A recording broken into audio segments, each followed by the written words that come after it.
director of the Incredibles movies, Ratatouille, and The Iron Giant comes Mission Impossible: Ghost Protocol. Who'd have thought?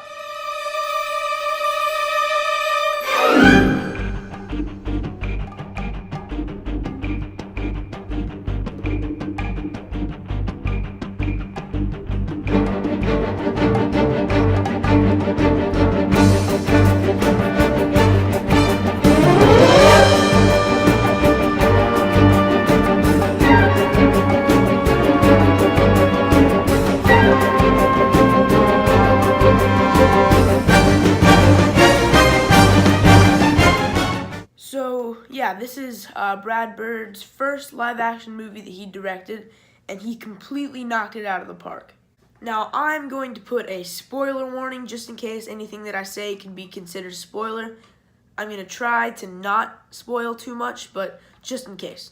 Of course, Tom Cruise reprises his role as Ethan Hunt. Again, he's great. But to me, this is the movie that solidified him as the greatest movie star of all time.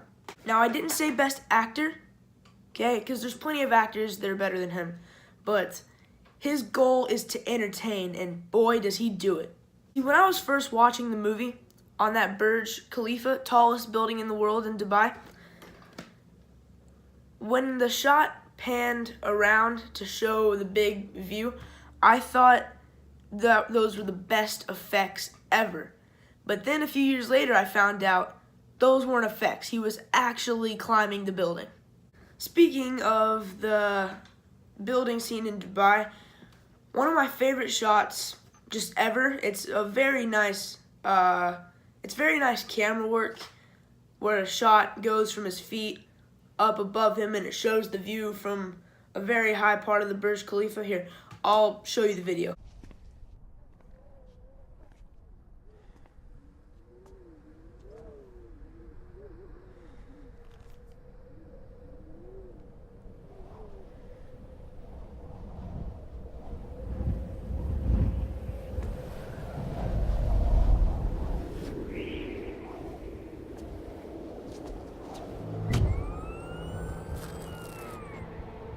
Those are some great shots, right? But let's start to deviate a little bit from the Burj Khalifa scene, even though that's probably the greatest scene in the movie, one of the best stunts in all of Mission Impossible history. Let's talk about the things that make this movie an amazing movie. All the actors are great. I like that they gave Benji a more prominent role than he had in the last one, because in the last one he was just more of a tech guy, but he was a key player in the field this time. And I really liked the addition of Jeremy Renner in the movie. In the Avengers, even the Bourne Legacy, I always find his characters to be enjoyable to watch, and in this, it's no different. So, I really liked pretty much all the scenes in the movie. I loved how they had to break into the Kremlin. I loved all the stuff they had to do to pull that off. The Burj Khalifa, chasing the bad guy through the sandstorm, just all of their action scenes were greatly crafted and they were really awesome to look at. And I like the whole plot behind the movie, how the IMF team is blamed for the explosion of the Kremlin, which happens pretty early on in the movie.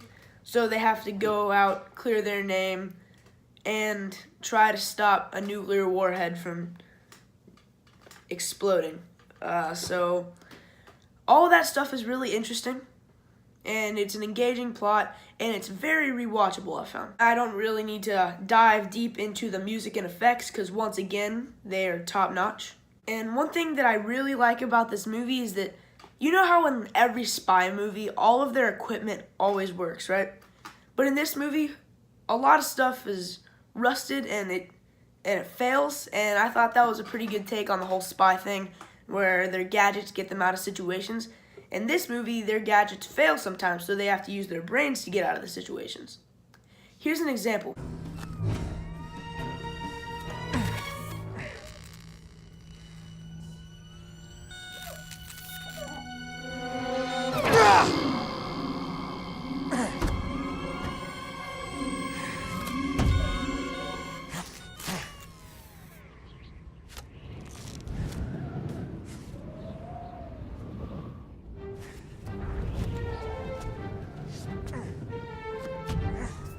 not to mention the intense action followed by a very funny quote from Benji.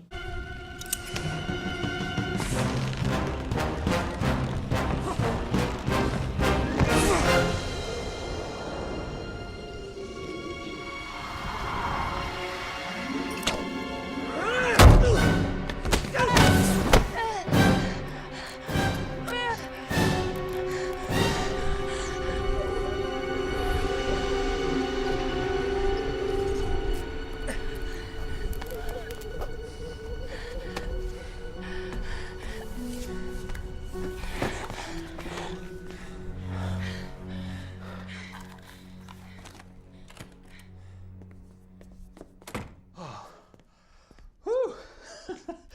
That was not easy, but I did it. What'd I miss? Overall, a fantastic movie.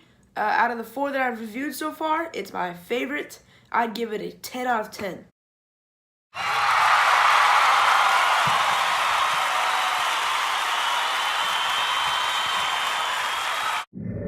So that is my review of Mission Impossible Ghost Protocol. I hope you enjoyed the review. If you want to, comment below. Tell me what you thought about the movie. Like, subscribe, and I'll see you next time.